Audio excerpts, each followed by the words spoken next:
လူတစ်ယောက်ကပြဿနာတစ်ခုနဲ့ရင်ဆိုင်ရတယ်ဆိုလို့ရှိရင်အရှိမရှိတဲ့ the professor လို့ခေါ်တဲ့ logical brain ကဒီပြဿနာကိုဘယ်လိုမျိုးဖြေရှင်းရမလဲ၊ကင်တွယ်ရမလဲလို့စဉ်းစားနေတဲ့အချိန်မှာပဲအနောက်က the child လို့ခေါ်တဲ့ကလေးလေးက emotional brain ကဘာလုပ်လဲဆိုတော့ဒီခန္ဓာကိုယ်ကြီးမှာ chemical reaction တွေကိုသူကသွားပြီးတော့ခလုတ်ဖွင့်တယ်ဒီဗီဒီယိုမှာတော့လူတွေရဲ့ emotional system လို့ခေါ်တဲ့စိတ်ခံစားချက်စနစ်ကြီးဘယ်လိုအလုပ်လုပ်လဲဆိုတဲ့အကြောင်းကိုပြောပြပေးသွားမှာပဲဖြစ်ပါတယ်။ဒီအကြောင်းကိုသိထားခြင်းအပြင်ကိုယ့်ရဲ့မကောင်းတဲ့အကျင့်တွေစိတ်ခံစားချက်နဲ့ပတ်သက်ပြီးတော့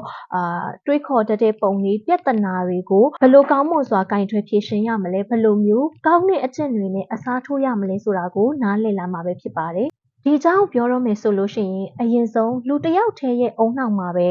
ဉာဏ်ရည် level မတူညီတဲ့အပိုင်းနှစ်ပိုင်းတစ်ပြိုင်တည်းရှိနေတယ်ဆိုတာကိုနားလည်ရမှာပဲဖြစ်ပါတယ်။ဒီပိုင်းလေးနှစ်ပိုင်းကိုတော့ the professor and the child ဆိုပြီးတော့မှနာမည်ပေးထားပါတယ်။ဆိုတော့လူတွေရဲ့အုံနောက်ပေါ့နော်ဒီအုံနောက်အရှေ့ပိုင်းလေးမှာဆိုလို့ရှိရင်အရာရာကိုနားလည်တဲ့ကိုယ့်ရဲ့အသက်အရွယ်အလိုက်အသိဉာဏ်ဗဟုသုတတွေရှိနေတဲ့logical thinking တွေ analytical mind တွေနဲ့ပြည့်နေတဲ့professor တစ်ယောက်လိုပါမောက္ခတစ်ယောက်လိုမျိုးအသိဉာဏ်အသက်အရွယ်နဲ့လိုက်ပြီးတော့မှအသိဉာဏ်တွေဖွံ့ဖြိုးတိုးတက်နေတဲ့အုံနောက်အစိတ်ပိုင်းရှိနေတယ်ပေါ့နော်။ဒီပြိုင်တည်းမှာပဲအုံနောက်ရဲ့အနောက်ပိုင်းမှာတော့အသက်4နှစ်အရွယ်ကလေးလေးရဲ့အုံနောက်ဉာဏ်ရည် level နဲ့ညီမျှတဲ့ emotional brain လေးရှိနေတယ်ပေါ့နော်။ဒီအပိုင်းကဆိုလို့ရှိရင်အချိန်တွေဘယ်လိုပဲပြောင်းလာလားနှစ်တွေဘယ်လိုပဲပြောင်းလာလားသူကတော့ကြီးထွားမလာဘူး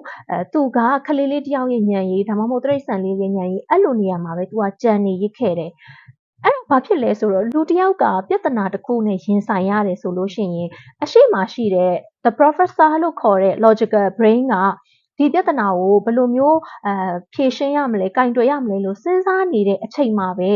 အနောက်က the child လို့ခေါ်တဲ့ကလေးလေးက emotional brain ကဘာလုပ်လဲဆိုတော့ဒီခန္ဓာကိုယ်ကြီးမှာ chemical reaction တွေကိုသူကသွားပြီးတော့ခလုတ်ဖွင့်တယ်ဘယ်လို chemical reaction တွေလဲဆိုတော့ adrenaline တို့ cortisol တို့ stress hormone တွေကိုသူကသွားပြီးတော့မှထုတ်ပေးတယ်ပေါ့နော်ဥပမာပြောရရင်ဒီ emotional brain လေးက adrenaline hormone ကိုခလုတ်ဖွင့်လိုက်တယ်ဆိုလို့ရှိရင်နှလုံးခုန်မြန်လာတာမျိုးတွေ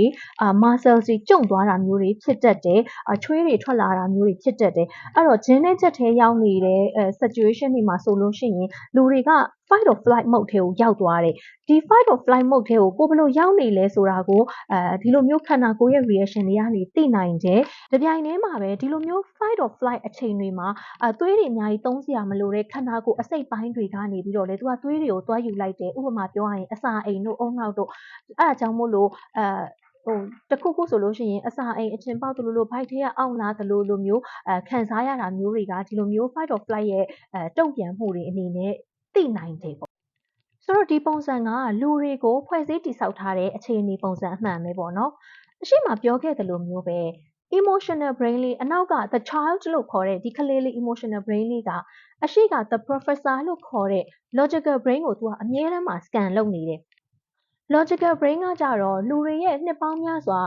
ပြောင်းလဲလာတဲ့ evolutionary အရာအရင်ခေတ်ကဆိုလို့ရှိရင်အစာရှာဖွေရဖို့ကို hunting လုပ်ရတယ်သွားပြီးတော့မှပင်မခက်ခဲနဲ့ရှာဖွေရတယ်သားကောင်တွေလိုက်ရတယ်ဆိုတဲ့အနေအထားကနေအခုဆိုလို့ရှိရင်ကွန်ပျူတာလေးနဲ့ laptop လေးနဲ့ဒါမှမဟုတ်လို့ရှိရင်လည်း AI မျိုးတောင်အသုံးပြုပြီးတော့မှ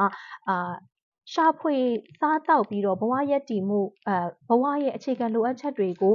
ဖြည့်ဆည်းတဲ့ခေတ်ကိုပြောင်းလဲလာတဲ့အတွက်ကြောင့်မို့လို့ဒီကြားထဲမှာပြောင်းလဲလာတဲ့ information တွေကိုအရှိက the professor လို့ခေါ်တဲ့ logical brain ကနေပြီးတော့မှ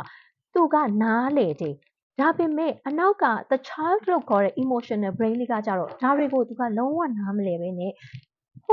ကလေးလေး4နှစ်အရွယ်မှာပဲသူကကြံနေခဲ့တယ်ဆိုတော့လူတစ်ယောက်ရဲ့အုံနောက်ကိုဖွဲ့စည်းထားတဲ့အခြေအနေကိုနားလည်ပြီဆိုလို့ရှိရင်စဉ်းစားကြည့်တစ်နေ့မှာဘယ်နှကြိမ်လောက်ဒီအရှိမရှိနေတဲ့professor လို့ခေါ်တဲ့ logical brain ကအနောက်ကကလေးလေးကို emotional brain ကိုနားလည်အောင်ဘယ်လောက်ထိရှင်းပြနေရမလဲတစ်နေ့မှာဘယ်နှကြိမ်လောက်ဒီကလေးလေးက fight or flight ခလုတ်ကိုတွားပြီးတော့ဖွင့်နေမလဲအဲ့ဒီမှာပဲတယောက်တည်းမှာပဲကိုယ့်ရဲ့တုံ့ပြန်မှုတွေငါဘာဖြစ်ချင်နေလဲငါဘာလိုချင်လို့လိုချင်မှန်းမသိဘူးဆိုတော့နားလည်မှုလွဲတာတွေကစပြီးတော့မှဖြစ်လာတယ်ပေါ့နော်တချို့အရာတွေကိုအရှိက professor ကနေရှင်းပြတယ်ဒီအရာက fight or flight မဟုတ်ဘူးနော် ငါတို့ကြောက်စရာမလိုဘူးလို့ရှင်းပြနေပေမဲ့လည်းအနောက်ကကလေးလေးကကြတော့နားမလည်ဘူးဆိုတော့ဒီအုံနောက်ရဲ့အရှိပိုင်းမှာရှိတဲ့ professor နဲ့အနောက်ပိုင်းမှာရှိတဲ့ကလေးလေးကဘလောက်ကြာတခါနားလည်မှုလွဲတာတွေဖြစ်တတ်လဲသူတို့နှစ်ယောက်ကိုဘယ်လိုမျိုးချိန်ညှိပေးရမလဲဆိုတာတွေကိုနောက်ဗီဒီယိုမှာပြောပြပေးသွားမှာမို့လို့ဆက်ပြီးတော့စောင့်ကြည့်ပေးသွားပါအောင်ရှင်ကျေးဇူးတင်ပါတယ်ခင်မိုးသစ်ပါရှင်